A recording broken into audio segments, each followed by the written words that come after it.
Hi, உங்க bank அக்கவுண்ட்ல ஓரளவுக்கு பணம் இருந்தும் ஏனோ நீங்க இன்னும் பின்தங்கி இருக்கிற மாதிரி, இன்னும் பத்தலையேங்கிற மாதிரி ஒரு உணர்வு உங்களுக்கு வந்திருக்கா? அப்போ நீங்க தனியா இல்ல. இன்னைக்கு நிறைய பேர் இப்படி தான் ஃபீல் பண்றாங்க. இதுக்கு ஒரு பேர் கூட இருக்கு. மணி டிஸ்மார்ஃபியா. இந்த ஒரு வித்தியாசமான நிதி பற்றாக்குறை உணர்வை பத்தி தான் நாம இன்னைக்கு ஆழமா பார்க்க போறோம். இந்த ஒரு வரி நாம இன்னைக்கு பேச போற விஷயத்தோட மொத்த சாராம்சத்தையும் சொல்லுது. என்ன பிரச்சனைன்னா, நாம ஒரு இலக்க கஷ்டப்பட்டு அடையும் போது அந்த கோல் போஸ்ட் இன்னும் கொஞ்சம் தள்ளி போயிடுது. இன்னும் கொஞ்சம்னு அந்த முடிவில்லாத தேடல் நம்மளை எப்பவுமே ஒரு வித பற்றாக்குறையிலே வச்சிருக்கு. ஒரு நிமிஷம் யோசிச்சு பாருங்களேன். பணம் சம்பாதிக்கிறது, செலவு பண்றது எல்லாமே ஒரு முடிவே இல்லாத ரேஸ் மாதிரி ஆயிடுச்சா? இந்த அழுத்தம் நிஜமானது தாங்க. ஆனா இதுல இருந்து வெளியே வர வழிகளும் இருக்கு. சரி, வாங்க இந்த விஷயத்துக்குள்ள கொஞ்சம் ஆழமா போலாம். இந்த போதும் என்ற மனமின்மை எங்கிருந்து வருது?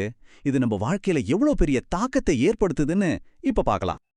இதுதான் இங்க முக்கியமான பாயிண்ட். அதாவது மணி டிஸ்மார்ஃபியா உங்க பேங்க் பேலன்ஸ் பத்தினது இல்ல. மத்தவங்களோட இன்ஸ்டாகிராம் போஸ்ட்டை பார்த்துட்டு அவங்களோட ஒப்பிடும்போது நம்ம எவ்வளவு பின்தங்கி இருக்கோம்னு நீங்க ஃபீல் பண்றதுதான். இது ஒரு மனரீதியான கனி. இந்த மன அழுத்தம் சும்மா நம்ம மனசுல மட்டும் இல்ல. இதுக்கு ஒரு நிஜமான உறுதியான காரணம் இருக்கு. அதுதான் கடன். இந்த உணர்வை சமாளிக்க மக்கள் இன்னும் அதிகமா கடனுக்குள்ள மூழ்க ஆரம்பிக்கிறாங்க. இந்த நம்பரை பாருங்க, 18.585 ட்ரில்லியன் டாலர்கள். நினைச்சு பார்க்கவே தலை சுத்துது இல்லையா? இதுல வீட்டு கடன், கிரெடிட் கார்டு கடன், ஸ்டூடெண்ட் லோன்னு எல்லாமே அடங்கும். இது தனிப்பட்ட நபர்களோட தவறுன்னு மட்டும் சொல்லிட முடியாது. இது ஒரு பெரிய அமைப்பு ரீதியான நிதி அழுத்தத்தை காட்டுது. இந்த கடன் சுமைதான் நம்ம கிட்ட போதுமான அளவு இல்லைங்கிற அந்த உணர்வை இன்னும் அதிகமாக்குது. இது ரொம்பவே முக்கியமான ஒரு டேட்டா. ஏன்னா காருங்கிறது இன்னைக்கு வெறும் வண்டி இல்ல, அது ஒரு ஸ்டேட்டஸ் சிம்பிள். அந்த ஸ்டேட்டஸை காப்பாத்திக்க மக்கள் எவ்வளவு கஷ்டப்படுறாங்கன்னு இந்த ஒரு விஷயம் போதும் நமக்கு புரிய வைக்க. இத்தனை பேரு கார் கடனை கட்ட முடியாம தவிக்கிறாங்கன்னா அந்த அழுத்தத்தோட அளவு என்னவா இருக்கும்னு யோசிச்சு பாருங்க. நினைச்சு பாருங்க, புதுசா கார் வாங்குற 5 பேர்ல ஒருத்தர் மாசம் $1000 மேல, அதாவது கிட்டத்தட்ட $1,00,000 பக்கத்துல இஎம்ஐ கட்டுறாங்க. அவங்க வருமானத்துக்குள்ள இது வருதா இல்லையான்னு கூட யோசிக்காம அந்த ஒரு கனவு பொருளை அடைய மக்கள் எந்த எல்லைக்கும் போறாங்கன்னு இது தெளிவா சொல்லுது. சரி, இந்த மாதிரி ஒரு நிலைக்கு நம்மள தள்ளுற வெளிப்புற சக்திகள் என்னென்ன? நம்மள ஒரு கம்பேரிசன் மிஷின்ல மாட்டி விட்டது யாரு? வாங்க அத பத்தி தெரிஞ்சுக்கலாம். இது சோஷியல் மீடியாவோட உலகம். இங்க யாரும் அவங்களோட கஷ்டத்தையோ கட்ட வேண்டிய இஎம்ஐயோ போடுறதில்ல. அவங்களோட பெஸ்ட் வெக்கேஷன், புது ஐபோன், காஸ்ட்லி டின்னர், அவங்க வாழ்க்கையோட ஹைலைட் ரீல் மட்டும்தான் நமக்கு காட்டப்படுது. இதை பார்க்கும்போது நம்ம வாழ்க்கை மட்டும் ஏதோ குறைஞ்ச மாதிரி ஒரு ஃபீலிங் வருது இல்லையா? ஃபோமோ, அதாவது ஃபியர் ஆஃப் மிஸ்ஸிங் அவுட். மற்றவங்க எல்லாரும் வாழ்க்கையை என்ஜாய் பண்ணும்போது நாம மட்டும் எதையோ மிஸ் பண்றோமோங்கிற அந்த பயம், இது ஒரு சக்தி வாய்ந்த உளவியல் இயக்கி.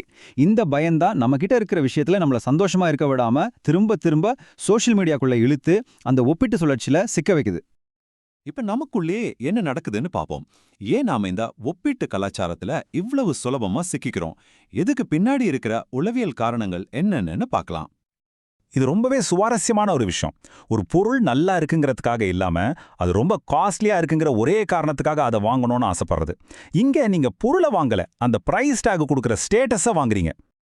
இது கொஞ்சம் வேற மாதிரி. ஒரு பொருள் மத்தவங்க யாருக்கிட்டையும் இல்ல, நம்ம கிட்ட மட்டும்தான் இருக்குங்கிற அந்த ஃபீலிங், அதுதான் ஸ்னாப் எஃபெக்ட். ஒரு பொருள் எவ்வளவு அரிதா இருக்கோ அவ்வளோ அது மேல நமக்கு ஆசை வரும். ஏன்னா அது நம்மள தனித்துவமா காட்டும். இது ஸ்னாப் இழைவுக்கு அப்படியே நேர் எதிர். எல்லாரும் ஒரு விஷயத்த பண்றாங்க, அதனால நானும் பண்ணணும்னு நினைக்கிறது. இங்க தனியா தெரியறத விட கூட்டத்தோட ஒன்னா இருக்கிறது தான் முக்கியம். ஒரு ட்ரெண்டை ஃபாலோ பண்றது மூலியமா நாம அந்த குழுவுல ஒருத்தரா உணர்றோம். ஓகே, இவ்வளவு பிரச்சனைகள், இவ்வளவு உளவியல் காரணங்கள், இதுல இருந்து தப்பிக்கவே முடியாதா? இந்த முடிவே இல்லாத ஒப்பீட்டு விளையாட்டுல இருந்து வெளியே வர ஏதாவது வழி இருக்கா? நிச்சயமா இருக்கு. அதுதான் இப்ப நாம பார்க்க போறோம். இதுக்கு தீர்வு நம்மளோட பார்வைய மாத்துறதுல தான் இருக்கு. கண்ணுக்கு தெரியற ஆடம்பரத்துல இருந்து யாருக்கும் தெரியாத ஆனா உண்மையான பாதுகாப்பு தரக்கூடிய செல்வத்தின் பக்கம் நம்ம கவனத்தை திருப்பணும். இந்த ஸ்லைட கவனமா பாருங்க. இடது பக்கம் அடுத்தவங்க பார்வைக்கு நல்லா தெரியற ஆடம்பர கார்கள், டிசைனர் உலைகள். இது செல்வத்தோட மாய.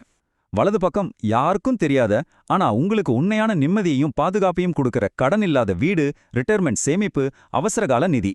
நாம பெரும்பாலும் இடது பக்கம் இருக்கிற விஷயங்களுக்காக வலது பக்கம் இருக்கிறத தியாகம் பண்றோம். ஆனா உண்மையான சுதந்திரம் இந்த கண்ணுக்கு தெரியாத செல்வத்துல தான் இருக்கு.